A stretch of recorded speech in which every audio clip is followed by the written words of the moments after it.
तो चलिए दोस्तों, देखिए आज हम लोग करने वाले हैं अंडरस्टैंडिंग इंडिया के सभी ऑब्जेक्टिव क्वेश्चन। ठीक है, इंपॉर्टेंट जो एग्जाम में आने की संभावना है। ठीक है, क्योंकि कल जैसा एग्जाम में क्वेश्चन पूछा गया था, सेम उसी टाइप से मैंने तैयार किया है। ठीक है, तो ध्यान दीजिएगा और क्वेश्चन को याद कीजिएगा। अगर आपके सामने कॉपी पेन है तो उसको नोट भी करते जाइएगा।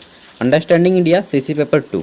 देखिए, पूछा गया है कि महात्मा गांधी के राजनीतिक गुरु कौन थे। राइट आंसर हो जाएगा विनोबा भावे। विनोबा भावे को नाम जानते हैं, विनायक नरहरि भावे, जिसके नाम से विनोबा भावे यूनिवर्सिटी, जो झारखंड की एक फेमस यूनिवर्सिटी है, ठीक है, उन्हीं के नाम पे बनाई गई विनोबा भावे। ठीक है, आचार्य विनोबा भावे, इन्होंने भूदान आंदोलन भी चलाया था, भूमि दान।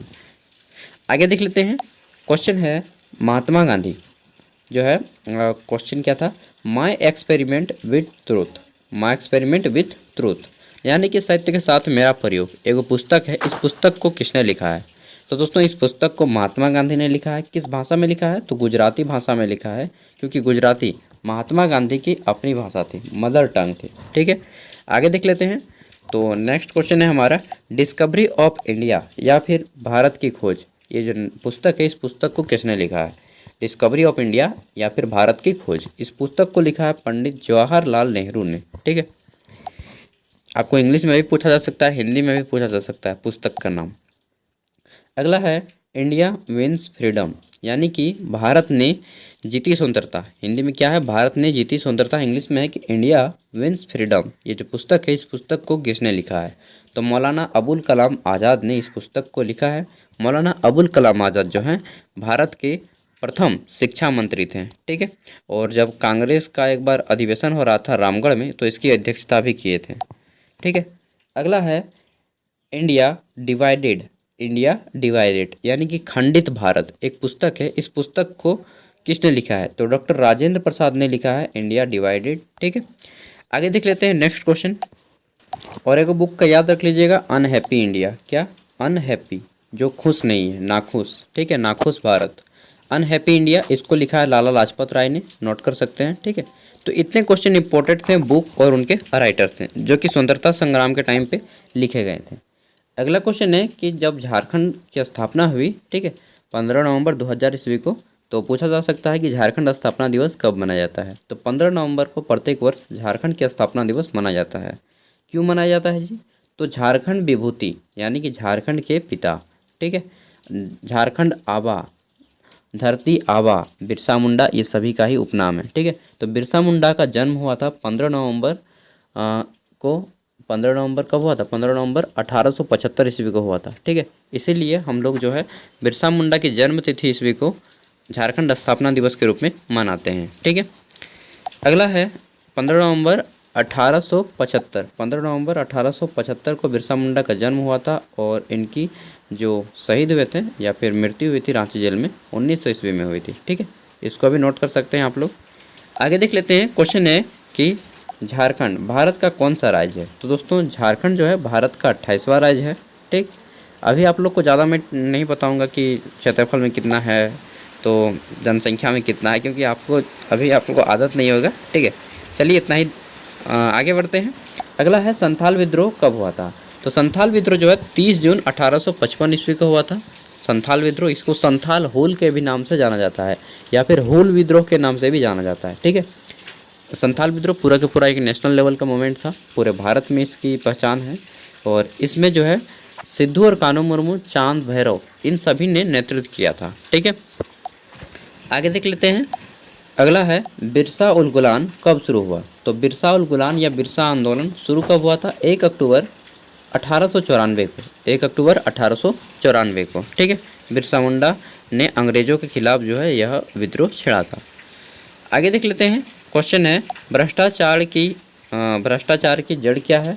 तो दोस्तों, भ्रष्टाचार की जड़ किसने बोला है? यह जयप्रकाश नारायण के अनुसार भ्रष्टाचार की जड़ जो है लालच और आलस से है। ठीक है, लालची आदमी और आलसी आदमी ही भ्रष्टाचार करता है, ऐसा जयप्रकाश नारायण का कहना है। ठीक है, आगे देखते हैं नेक्स्ट क्वेश्चन। इसमें पूछा गया है कि लोकनायक के नाम से कौन जाना जाता है? तो लोकनायक के नाम से जाने जाते हैं जयप्रकाश नारायण। ठीक है, शॉर्ट में जेपी बोलते हैं, जेपी, जयप्रकाश नारायण। महात्मा गांधी इनके गुरु थे। अगला है भारतीय संविधान में कितने मूल कर्तव्य हैं? तो भारतीय संविधान में मूल कर्तव्य की संख्या 11 है। यह रूस से लिया गया है, ठीक है, रसिया से लिया गया है। आगे देख लेते हैं, अगला है मूल अधिकार किस देश से लिए गए हैं। तो मूल अधिकार जो हैं अमेरिका से लिए गए हैं और इनकी संख्या कितनी थी, पहले 7 थी, बाद में वर्तमान में 6 है, ठीक है। संपत्ति के अधिकार को हटा दिया गया है। अगर क्वेश्चन आए तो आपको लिख लेना है। अगला है किसने कहा कि प्रस्तावना संविधान की आत्मा है। दोस्तों ठाकुरदास भार्गव ने कहा था, ठाकुरदास भार्गव ने कहा था कि जो है संविधान की आत्मा है प्रस्तावना, प्रेम्बल। प्रेम्बल किसको बोलते हैं, तो हम लोग बोलते हैं ना कि हम भारत के लोग, भारत के संपन्न, संप्रभुत्व, पंथ निरपेक्ष, हाथ आगे बढ़ा के, बस वही जो हम लोग पढ़ते हैं ना, संविधान की प्रस्तावना है वो, ठीक है। आगे देखते हैं, अगला है भारतीय संविधान का हृदय किसे कहा जाता है। तो अनुच्छेद 30 को भारतीय संविधान का हृदय कहा जाता है। किसको, अनुच्छेद 30 को, ठीक है। नेक्स्ट है संविधान की प्रस्तावना किसने लिखी। तो पंडित जवाहरलाल नेहरू ने संविधान की प्रस्तावना को लिखा है, ठीक है। नेक्स्ट क्वेश्चन है, यहाँ पे देखिए कुछ इंपॉर्टेंट चीज़ें संविधान से, जैसे अनुच्छेद, जब संविधान बना था मूल संविधान में 395 अनुच्छेद थे, अभी 470 अनुच्छेद हो गए हैं, ठीक है। अनुसूची की संख्या मूल संविधान में 8 थी, अभी 12 हो गए हैं। भाग पहले 22 थे, अब 25 हो गया है। और एक चीज़ याद कर लीजिएगा, भारतीय संविधान बनकर कब रेडी हो गया, तो बनकर रेडी हो गया था, यानी कि यह अंगीकृत किया गया 26 नवंबर 1949 को। कब, 1949 को, ठीक है। और भारतीय संविधान अंगीकृत हो गया। भारतीय संविधान कब लागू हुआ, तो 26 जनवरी 1950 को लागू हो गया, ठीक है। बनने में 2 वर्ष 11 महीना 18 दिन का समय लगा था। यह हो गया। संविधान सभा में 285 व्यक्तियों का हस्ताक्षर हुआ है, ठीक है। और चलिए काफ़ी चीज़ें हैं। संविधान सभा के अस्थायी अध्यक्ष की बात करें तो डॉक्टर राजेंद्र प्रसाद थे। संविधान सभा के अस्थायी अध्यक्ष डॉक्टर सचिदानंद सिन्हा थे और संविधान सभा के प्रारूप समिति के अध्यक्ष डॉक्टर भीमराव अम्बेडकर थे, ठीक है। तो बस इतनी चीज़ें याद रखिए। अगला है भारत की अर्थव्यवस्था कैसी है। तो भारत की अर्थव्यवस्था मिश्रित अर्थव्यवस्था है, ठीक है। यानी कि यहाँ पे प्राइवेट सेक्टर और सरकारी दोनों काम करती हैं, ठीक है। अगला है प्रथम पंचवर्षीय योजना कब से कब तक थी, तो 51 से 56 तक थी। इसमें किस पर बल दिया गया, तो कृषि की पैदावार को बढ़ाने के लिए बल दिया गया। दूसरी पंचवर्षीय योजना 1956 से 1961 तक थी। इसमें जो है औद्योगिकरण के क्षेत्र में बढ़ावे पर बल दिया गया, ठीक है। अगला है सबसे सफल पंचवर्षीय योजना कौन सी मानी जाती है, तो 11वीं पंचवर्षीय योजना जो है सबसे सफल पंचवर्षीय योजना मानी जाती है। अगला है अंतिम पंचवर्षीय योजना कौन सी है, तो 12वीं है, 2012 से 17। उसके बाद पंचवर्षीय योजनाओं का स्थान योजना आयोग ने ले लिया, ठीक है। क्वेश्चन है अगला कि पंचवर्षीय योजनाओं का स्थान किसने ले लिया, योजना आयोग ने। अगर पूछ ले कि पंचवर्षीय योजनाओं का जनक किन्हें कहा जाता है, तो जितने भी पंचवर्षीय योजनाएं बनाई थी ना, ये सभी पंडित जवाहरलाल नेहरू ने बनाई थी, ठीक है। आगे देखते हैं। अगला क्वेश्चन पूछा गया है कि गरीबी हटाओ का नारा किसने दिया। तो गरीबी हटाओ का नारा दिया है इंदिरा गांधी ने। किसने, इंदिरा गांधी ने, ठीक है। आगे देख लेते हैं। क्वेश्चन है कि पंचशील समझौता कब हुआ। तो पंचशील समझौता हुआ था 5 गो टॉपिक पे हुआ था भारत और चीन के बीच में। किनके बीच में, भारत और चीन, 29 अप्रैल 1954 ईस्वी को, ठीक है। आगे देखते हैं। अगला क्वेश्चन है कि भारत और चीन के बीच युद्ध कब हो गया। तो पंचशील समझौता के बावजूद जो है चीन भारत पे आक्रमण कर दिया 1962 ईस्वी में, ठीक है। आगे देख लेते हैं। इसमें जो है भारत की हार हो गई थी, खेदवश कहना पड़ रहा है। अगला है भारत में आर्थिक सुधार कब प्रारंभ हुआ। तो इकोनॉमिक्स रिफॉर्म्स बोलते हैं कि when was India start economic reforms. तो इसका राइट आंसर हो जाएगा 1991, ठीक है। भारत में आर्थिक सुधार कब शुरू हुए, 1991 में। नेक्स्ट क्वेश्चन है कि झारखंड में सर्वाधिक कौन सी जनजाति पाई जाती है। तो संथाल जनजाति जो है झारखंड में सबसे अधिक पाई जाती है। अगर पूछा जाए कि झारखंड में मान्यता प्राप्त जनजातियों की संख्या कितनी है, तो 32 हो जाएगा। अगला पूछा जाए कि संथाल जनजाति का प्रमुख त्यौहार कौन सा है, तो सोहराय इसका प्रमुख त्यौहार होता है, ठीक है, सोहराय।